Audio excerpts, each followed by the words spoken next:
इतनी तेज गर्मी में हमको नुकसान हो सकता है, बीमार हो सकते हैं, मर सकते हैं। यानी ये तापमान हमारे लिए खतरे की घंटी है। यानी ये हमको बता रहा है कि आप सुधरे नहीं, संभले नहीं,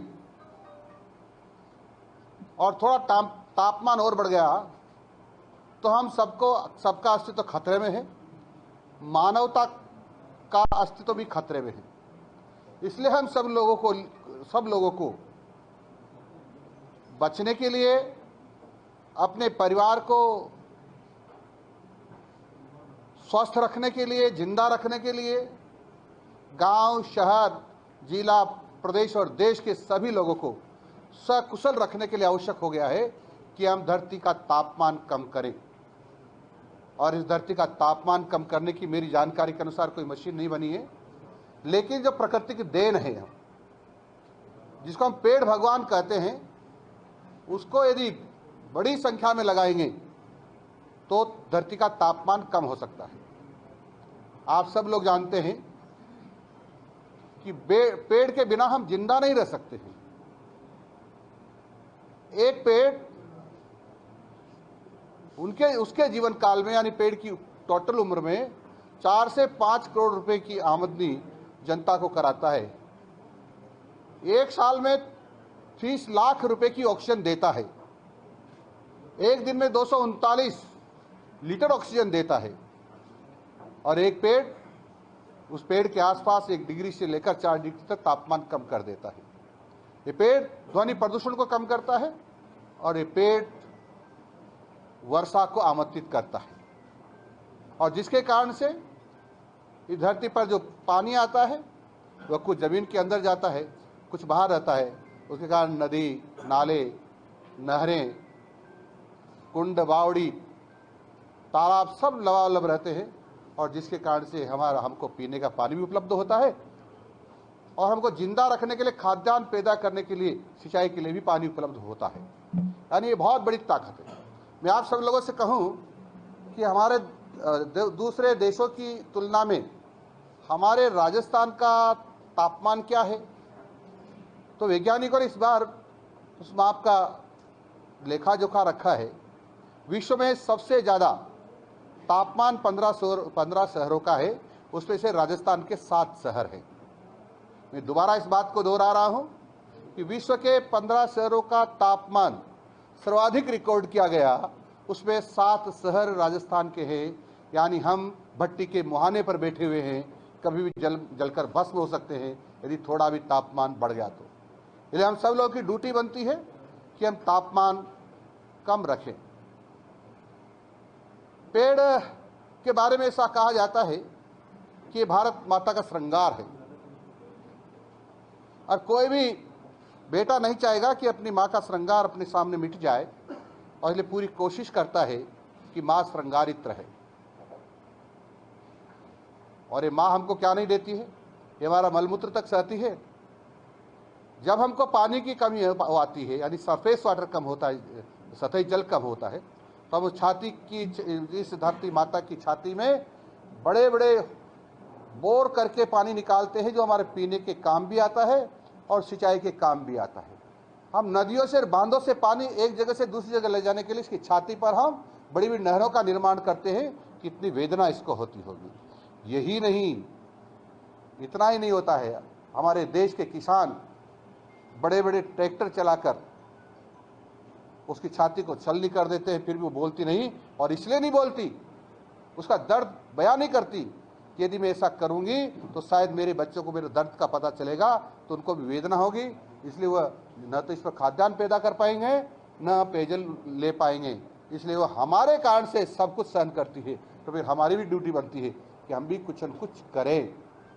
और कुछ करने के लिए एक ही काम करना पड़ेगा कि हमको अधिक से अधिक पौधे लगाकर उनको पेड़ बनाना है।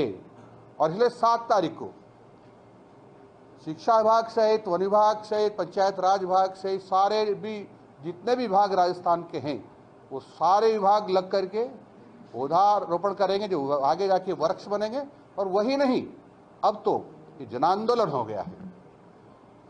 मैंने पूज्य संतों को निवेदन किया, गौ माता की जो शालाएँ चलाते हैं उनसे निवेदन किया है, मैंने किसानों से निवेदन किया है, मैंने कोचिंग क्लासेज वालों से निवेदन किया है, मैं निजी विद्यालय वालों से निवेदन किया है, सरकारी विद्यालयों वालों को भी निर्देश दिए हैं, और मैंने तो मोटरसाइकिल चलाने वाले, कार चलाने वाले लोग और जो एसी रखने वाले लोग, ट्रैक्टर रखने वाले लोग, बस रखने वाले लोग, सबसे भी निवेदन किया है कि आपको भी इस काम में भागीदारी निभानी है।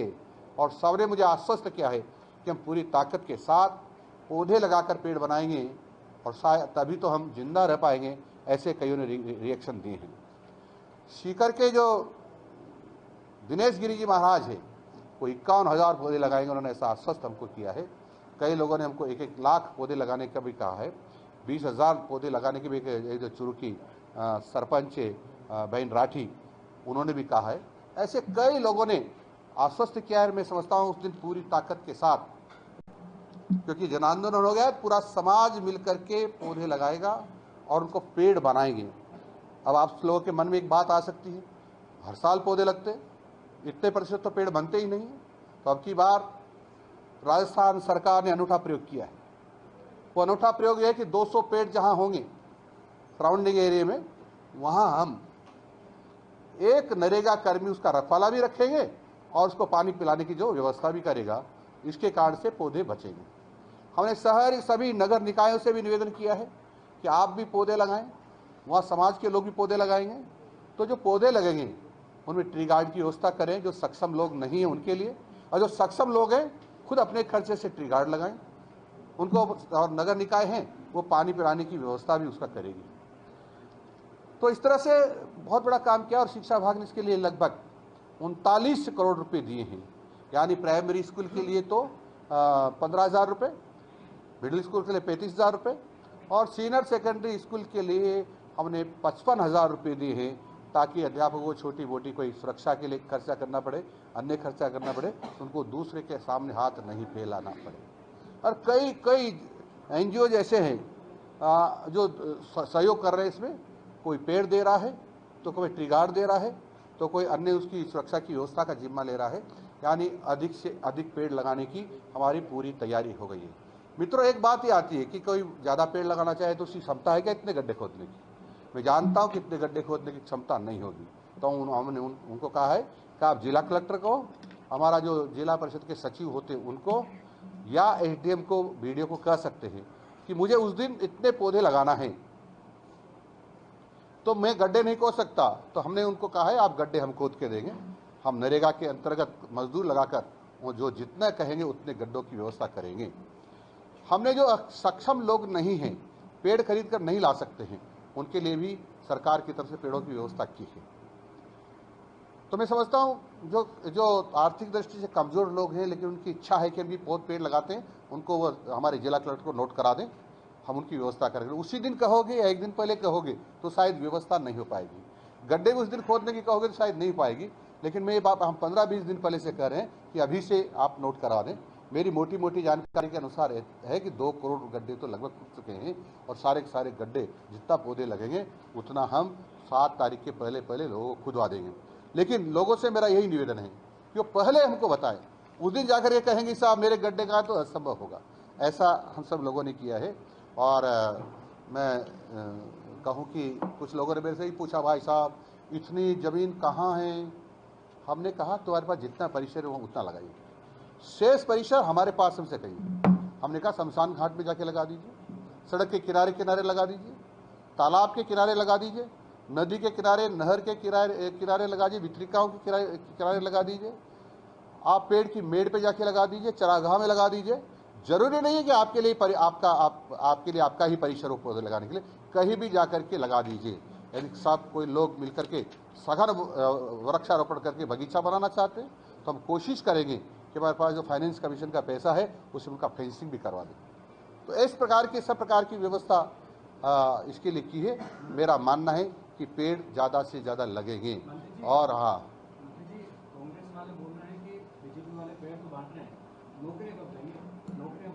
आज का विषय केवल पर्यावरण है, पेड़ लगाने का है, इसलिए इससे दाएं बाएं आज नहीं हो पाएंगे।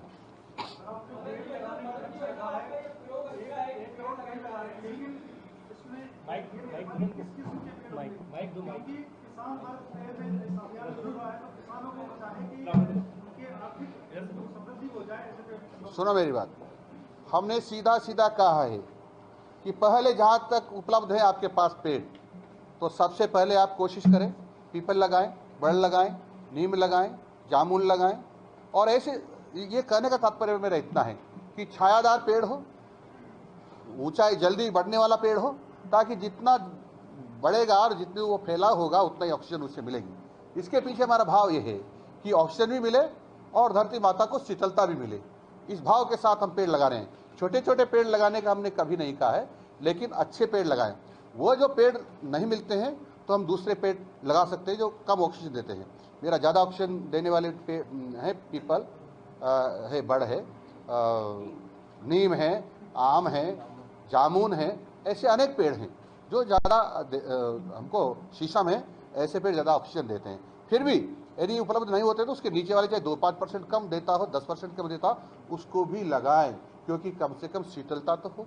और जो पेड़ शीतलता देता है सामान्यतः, वो ऑक्सीजन भी देता है। सर, आपने इसमें ऐसे डिसाइड किया है कि बच्चे 5 पेड़ लगाएंगे, जिनके घर में एसी है वो 25। हाँ, मैं आपको बता देता हूँ, आपने ठीक पूछा है। ऐसा नहीं लगाएंगे तो उनके खिलाफ क्या कोई कार्रवाई करेंगे या फिर किस तरह इस चीज को मॉनिटर करेंगे? देखो, हमने कहा कि जन आंदोलन है, तो डंडे के बल पर आंदोलन नहीं है, ये स्वयं प्रेरणा से हम तो उनको निवेदन कर रहे हैं, आग्रह कर रहे हैं और कह रहे हैं कि हम सबको जिंदा रहना, तो यदि मुझे जिंदा रहना है तो मेरे पिताजी की भी चिंता करनी पड़ेगी, तो मेरे बेटों की भी चिंता करनी पड़ेगी, मेरी पत्नी की भी चिंता करनी पड़ेगी, तो मेरे भाई की भी चिंता करनी पड़ेगी। और मुझे भाई की चिंता करनी, परिवार वालों की चिंता करनी है, तो मेरे मोहल्ले वालों की, मेरे गांव वालों की, मेरे शहर वालों की, मेरे जिले वालों की, मेरे प्रदेश वालों की, मेरे देशवासियों की चिंता करनी है। इसलिए हम सब पेड़ लगा रहे हैं। मेरे 2 सवाल है। पहला ये जो करोड़ों पेड़ लगाने की बात की जा रही है, ये पेड़ कहां से आएंगे? क्या सरकार उपलब्ध करा रही है? सुनो, क्या फॉरेस्ट उपलब्ध करा रहा है? और क्या ये तैयार हो चुके हैं क्या पौधे? पहला सवाल। दूसरा, पहला देखो, हमने सब पेड़ों की व्यवस्था कर ली, वन विभाग ने व्यवस्था कर ली है। हमने कहा जितनी अपनी नर्सरियां हैं, चाहे सरकारी हो चाहे प्राइवेट हो, सबसे बातचीत हो गई। हमने जिला कलेक्टर से ये भी कहा है कि यदि आपके यहाँ पेड़ उपलब्ध न हो तो नज़दीक के स्टेट से, प्रदेशों से ही बात करें और वहाँ से भी पेड़ों की व्यवस्था करें। और यदि वह भी कम पड़ेंगे तो आजकल वो बॉल बीज सीड बॉल, अंग्रेजी में सीड बॉल कहते हैं, बीज गेंद कर सकते हैं, उसको भी आप फेंक सकते हैं, उसको भी डाल सकते हैं। कुछ पौधे, कुछ पेड़ ऐसे होते हैं जो बीज से भी जल्दी बड़े हो जाते हैं, ऐसे भी हम लगा सकते हैं। हमारा मकसद एक है कि बीज से पौधा बने, पौधे से वृक्ष बने, ये हमारा है और हमने सब व्यवस्था कर ली है। और इसीलिए हमने कहा लोगों से कि जिसको भी आवश्यकता जितने पेड़ लगाने की हो अभी नोट करा दे। हमारे पास पेड़ों की कमी नहीं है। हम पेड़ों की कमी होगी तो आज ही हम जिला कलेक्टर को कह देते हैं कि पहले भी कहा हुआ है, यदि आज भी कोई लाखों की संख्या में हमारे पास हाथ इतने लगाने वाले हैं तो हम पौधे कहीं से भी लाएंगे। पौधे नहीं होगी तो हमारे पास बीज बॉल है, हम दूसरा बीज भी डाल सकते हैं। लेकिन हमारा मकसद पर्यावरण को प्रदूषण से बचाना और धरती का तापमान कम करना है, ताकि हम सब लोग स्वच्छ और स्वस्थ रह सकें और जिंदा रह सकें। 5 करोड़ पौधे फॉरेस्ट विभाग ने दिए हैं, उनके पास 5 करोड़ पौधे तैयार हैं। सारे विभागों को नरेगा के लिए, खुद के लिए सब 5 करोड़ फॉरेस्ट। एक पूछोगे तो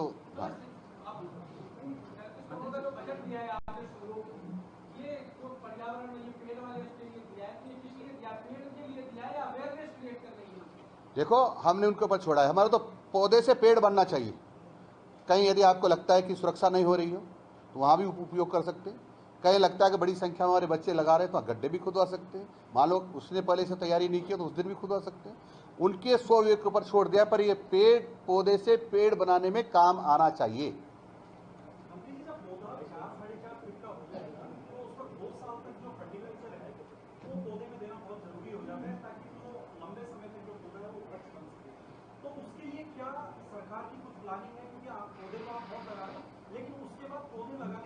देखो, हम पौधों का जन्मदिन हर साल बनाएंगे। जो पौधा लगाया उसका जन्मदिन हर साल बनाएंगे। तो हम हर साल ये भी चिंता करेंगे, कोई जरूरी नहीं कि सरकार ही करे। हमने पहले कहा कि जन आंदोलन है, हम भी करेंगे तो जनता भी करेगी। ये ऐसा नहीं कि साहब जनता को नहीं करना है, इस सरकार को नहीं करना है, जनता को नहीं करना है। हम सब मिल करके उनकी सुरक्षा के लिए, उनकी खाद के लिए, उनको नुकसान न हो इसकी चिंता करेंगे। पानी की समस्या वैसे जंगल में ज्यादा आती है, तो पौधों के लिए पानी की व्यवस्था कैसे की जाएगी? पानी की समस्या आती इसीलिए तो पेड़ लगा रहे हैं, और पेड़ ही तो वर्षा को बुलाएगा। हाँ हाँ, वो सब चिंता मत करो। हमने कहा 200 पौधों पर हम नरेगा के माध्यम से एक आदमी रखेंगे, वो पानी की व्यवस्था भी करेगा और उसकी रक्षा भी करेगा, सुरक्षा भी करेगा। वह चिंता करने की जरूरत नहीं है। हम आपको